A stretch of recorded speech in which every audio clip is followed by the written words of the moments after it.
मेरा बच्चे परमेश्वर का संतान है। जो आशीष प्रभु उनको दिया है कोई उसको बंद नहीं कर सकता है। मेरे परिवार में मेरे पीढ़ियों के संबंधित जो आशीष है वो खुलने के लिए जा रहे। वो आशीष के लिए कोई बदलाहट नहीं होगा।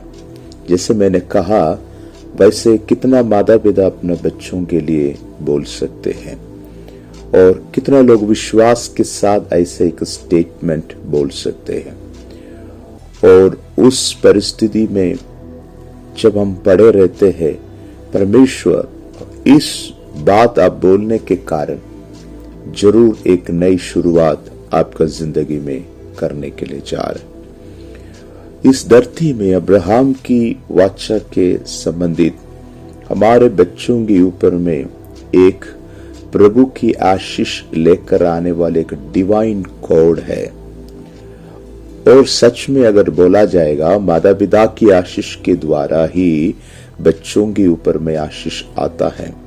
यीशु मसीह को ग्रहण किया हुआ एक व्यक्ति उनके बच्चों के संबंधित आशीष के लिए अपना जुबान से बोलने वाला हर एक बातों के द्वारा साधारण द्वार जो है उनके जीवन में खुलेगा।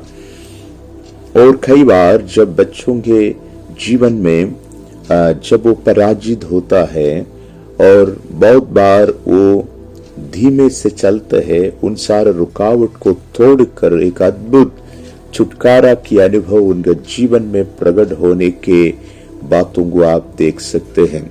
आज की सेवकाई काफी महत्वपूर्ण है। पवित्र आत्मा हमारे बच्चों के जीवन को बदलने की क्षमता रखने वाला कुछ बातें आपको बोलने के लिए जा रहे। आप वही संदेश को आज सुनने के लिए जा रहे और इसलिए आज का भविष्यवाणी की संदेश में भी आप सभी को मसीह यीशु के नाम से स्वागत करता हूं। और ये संदेश हजारों के जीवन के लिए एक आशीष के कारण होगा। और एक आर्थिक क्षेत्र में जो एक नई मोड़ लाने का संदेश कल हमने सुना है। बहुत सारे लोगों के लिए वह संदेश एक आशीष के कारण रहा है। प्रभु बहुत बड़े कार्य को करने के लिए जा रहे, ये हम समझ गया है।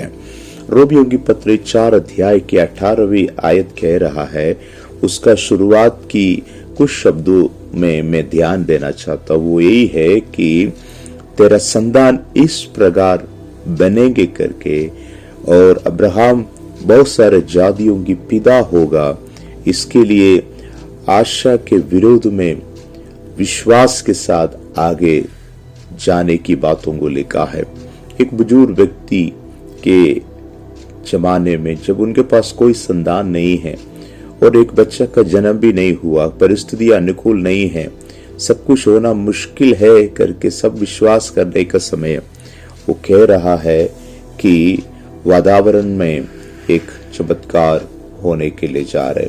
आज मेरा बात सुनने वाला माता पिता से कहना चाहता हूं, अगर आप बच्चों की बदलाहट के लिए प्रार्थना करते हैं, मैं आपसे कहना चाहता हूं आप अपने बच्चों की भविष्य को बोली के द्वारा बदलने के लिए जा रहे।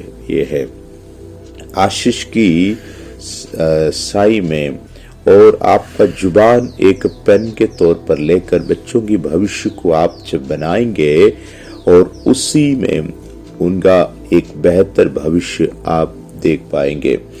मैं पेरेंटिंग के बारे में बात नहीं कर रहा हूँ। बच्चों को कैसे पालन पोषण करना, इसको समझने के लिए बहुत सारे तरीका है। सेकुलर वर्ल्ड में बहुत सारे जानकारी इसके लिए मिल सकता है, लेकिन मैं जो बोल रहा हूँ एक मिस्ट्री है। और एक माता पिता को परमेश्वर की ओर से दिया गया बच्चों की भविष्य और वो प्रसिद्ध होने लायक किस प्रकार बदलना है, इस बात को आपको समझने की जरूरत है। सबसे पहले मैं आपको कह रहा हूं कि उनको आशीषित करने का है, लेकिन कैसे आशीषित करना है? क्या मैं तुझे आशीष देता हूं इतना बोलना काफी है? नहीं है। आशीष को हम बहुत स्पेसिफिकली बोलने की जरूरत है। और पाला में ब्रिलियंट नाम करके एक एंट्रेंस कोचिंग सेंटर है, वहां पर तिरुवल्ला से एक परिवार उनका बेटी को नीट की तैयारी के लिए वहां पर एडमिशन कराया है और कई सारे टेस्ट में जैसे उनको परफॉर्मेंस होना है उस प्रकार से वो नहीं कर पा रही थी। वो बहुत निराश हुआ है और माता पिता उनको लेकर रोते हुए मेरे पास प्रार्थना करने के लिए आए हैं।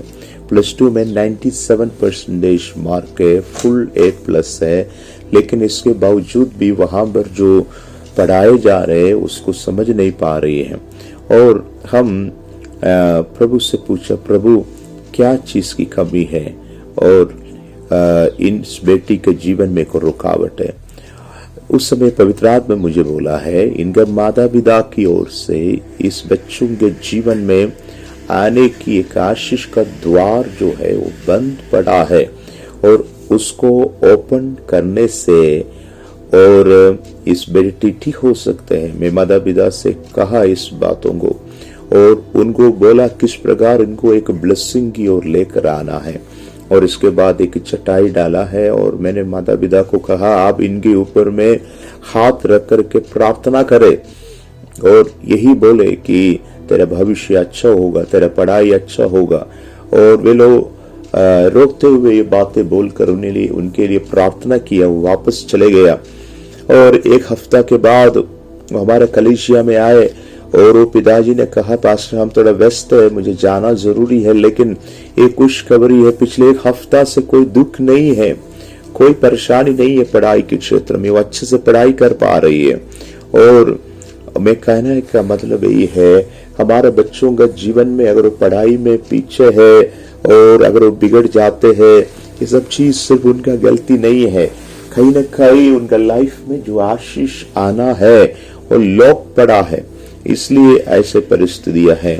रोमियो की पत्री 4:13 में देव परमेश्वर अब्राहम से कह रहा है तेरा संतान पृथ्वी पर कब्जा करेंगे। वो यीशु मसीह के द्वारा पूरा होते हुए हम देखते हैं। इसहाक में सिर्फ नहीं, याकूब में सिर्फ नहीं, इस्माइल में सिर्फ नहीं, यीशु मसीह के द्वारा वो पूरा हुआ, लेकिन वहां भी रुका नहीं है। जितना वचन जो आज हम सुन रहा है वो हमारे द्वारा जो है इस दुनिया में वो कार्य कर रहा है और वो संतान की शक्ति जो है कितना महत्वपूर्ण है करके हम समझना है। इसको सिर्फ एक रिलीजियस एस्पेक्ट में ना सोचे। प्रभु की आशीष पिता की ओर से किस किस क्षेत्रों में जा सकते वो सारा चीज जो है हमारे जीवन में प्रकट होते हुए हम देख सकते। गलातियों की पत्री 3 अध्याय में यीशु मसीह के द्वारा विश्वास के द्वारा धार्मिकता में आने वाला हर एक व्यक्ति के पास इस आशीष को आते हुए हम देखता है और ये आशीष केवल कुछ समय के लिए सीमित नहीं है और हर दिन जो है हम इसको बोल सकते हैं। परमेश्वर का वचन में लिखा है, यीशु ने कहा आज अब्राहम के संतान होने के कारण इस घर में आशीष आया है। जक्कई से यीशु बोला है। इसका मतलब हर प्रकार की आशीष जो है एक वाचा में है और हम उसी को लेकर आज परमेश्वर की उपस्थिति में जाएंगे और उस प्रकाशन में हमारे जीवन में कार्य कर पाएंगे। जब हम वचन की पढ़ाई करने के समय जो हम सेमिनारी में जाता था उस समय हम अंकल के घर में रहता है और वहां से जाया करता था। वहां पर 14 साल में पढ़ने वाले एक बेटा था, वो पढ़ता नहीं था अच्छा से और मेरे रिश्तेदार उनको बहुत मारते हुए देख करके मुझे बहुत दुख लगा। लेकिन उस समय मुझे ज्यादा प्रकाशन भी नहीं था, लेकिन मैंने जो भी वरदान पाया उसके आधार पर उनको कहा हम इसको मारने से फायदा नहीं है, लेकिन हम इनके सिर पर हाथ रखकर प्रार्थना करें। उस दिन का शाम की पारिवारिक प्रार्थना में और इस माता पिता मिलकर इस बच्चे के बीच में रख करके उनके सिर पर हाथ रखकर प्रार्थना किया है। और मैंने बोला इतना काफी नहीं है, उनका बुक सब लेकर आओ, बैग लेकर आना है। कोई हर एक टेक्स्ट बुक में हाथ रख करके हम प्रार्थना किया। वो +2 का पढ़ाई उन्होंने पूरा किया, अभी वो इंजीनियरिंग की पढ़ाई कर रहा है। फुल A+ के साथ वो बच्चा पास हो गया है और उस बच्चा का भविष्य बदल गया है। अगर हम आशीषित नहीं करते हैं फिर वो आगे नहीं जा सकते हैं, इसलिए उनके सिर पर हाथ रख करके आप बोलना है। 1-2 उदाहरण हम आपको बताते हैं वो यही है, आप हाथ रख करके कहना है, तेरे पास अनगिनत अवसर आएंगे। जब आप कहेंगे, आपके मुंह से निकलने वाला शब्द परमेश्वर अंगीकार करेंगे। जहां से जो बीज से बच्चा उत्पन्न हुआ है, वे लोग उसको देख करके जब घोषणा करते हैं, अद्भुत कार्य होगा। मेरे पास एक पिताजी 32 साल की एक बेटी के साथ प्रार्थना करने के लिए आए हैं और उनकी माँ कुछ समय पहले संसार छोड़कर चले गए थे और ये पिताजी अकेला था। वो एक डायबिटिक पेशेंट था, लेकिन बेटी के बारे में बहुत चिंता था। वो रोकर कहने लगा, पास्टर अगर मेरे साथ कुछ होता है तो मेरा बेटी के लिए कोई नहीं है। इतना साल बीत गया, इनके शादी नहीं हुआ, क्या एक बार आप प्रार्थना कर सकते हैं? और क्यों ये रुकावट है? क्या कोई जादू टोना किया है, कोई तंत्र मंत्र किया है?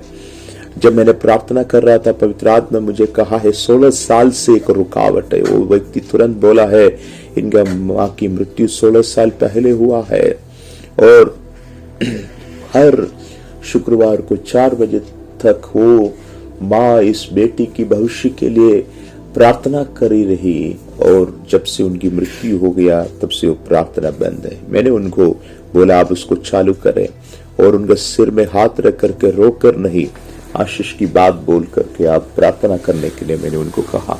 मैंने कहा कि आप बोलिए, परमेश्वर आपकी प्रार्थना के अनुसार कार्य करेंगे। वो बोलने लगा कि इनका शादी होगा, अच्छा एक बेटा मिलेगा। और इस प्रकार जब वो बोल कर बाद में रोकर प्रार्थना किया, 3 हफ्ता के बाद उसको एक रिश्ता आया है, बहुत अच्छा है, एक परिवार से। वो जहाज में काम करता है और आज उनके पास 2 बच्चे भी है और एक आशीषित परिवार के तौर पर वे आज खुश है। और आपकी आशीष के लिए एक असाधारण सामर्थ्य है। आप अपने बच्चों के सिर पर हाथ रख करके बोलिए कि एक नौकरी नहीं मिला है और एक प्रपोजल नहीं हुआ है, अगलों को देख करके बोलिए ये होने जा रहा है, आशीषित होने जा रहा है, कोई रोक नहीं पाएंगे। कई बच्चों को बहुत सारे लोग बिगाड़ देते हैं, लेकिन हमारे बच्चों के ऊपर में कोई असर नहीं होगा, जादू टोना उसके ऊपर असर नहीं करेगा। हालेलुया। ऐसे असाधारण बंधन टूटते हुए आप देख पाएंगे। ऐसे आशीष जो कोई रोक नहीं सकते हैं। जब बच्चों की उम्र 12 साल होता है, उनके सिर में हाथ रख करके कहना है, तू यहोवा की भय मानने वाला होगा और तू संसार के लिए बिगड़ा हुआ ना रहेंगे। और भले जो कमल कीचड़ में उगता है, लेकिन उनके ऊपर में कोई कीचड़ की दाग नहीं रहता है। उसी प्रकार आप इस संसार में जब अपने बच्चों के लिए प्रार्थना करते हैं, उनका भविष्य जरूर बदल दिया जाएगा। आज मेरा बात जितने लोग सुन रहा है, आपके परिवार में एक चेंज होने जा रहा है। कई सारे बंधनों से जो है आप छुटकारा पाने के लिए जा रहे हैं। एडिक्शंस आज बदलने के लिए जा रहे हैं और आज परमेश्वर की अद्भुत हाथों में सौंपते हुए हम प्रार्थना करेंगे। हमारे स्वर्गीय पिता, हमारे प्यारे बच्चों के लिए इस समय हम याद करके प्रार्थना करते हैं। उनके जिंदगी में, परिवार में, तमाम क्षेत्रों में एक अद्भुत कार्य होने पाए। आज यीशु की अद्भुत सामर्थ्य वे लोगों के जीवन में होने पाए। जिनके शादी नहीं हुआ होने पाए, जिनको नौकरी नहीं है मिलने पाए, जिनको स्टार्टअप शुरू करना है मिलने पाए, और यात्राओं की प्रार्थना में है उनको यात्रा होने पाए, और उनके जीवन में अद्भुत कार्य इन दिनों में होने के लिए प्रभु स्तुति करते हैं। यीशु के नाम से मांगते हैं, आमीन। पिता परमेश्वर का प्रेम, पुत्र यीशु मसीह की अनुग्रह और पवित्र आत्मा की सहभागिता सबके साथ बने रहे। शुक्रवार और रविवार को कोटयम IMI हॉल में जो विशुद्ध आराधना है उसमें आप भाग ले। प्रभु आप सबको बहुत आय से आशीष करें।